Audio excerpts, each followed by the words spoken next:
ووصف المندوب السعودي في الأمم المتحدة عبد الله المعلمي تصويت مصر في مجلس الأمن حول مشروع القرار الروسي بالمؤلم، وقال إنه من المؤسف أن يكون موقف السنغال وماليزيا في مجلس الأمن أقرب إلى الموقف العربي من موقف مصر.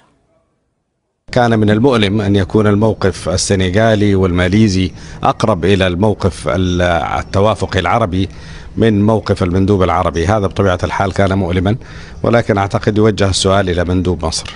كانت تمثيلية مهزلة، تقديم قرار مضاد لم يحصل إلا على 4 أصوات، وأنا أرثي لهؤلاء الجهات التي صوتت لصالح القرار لأنها واجهت رفضا عنيفا وقويا.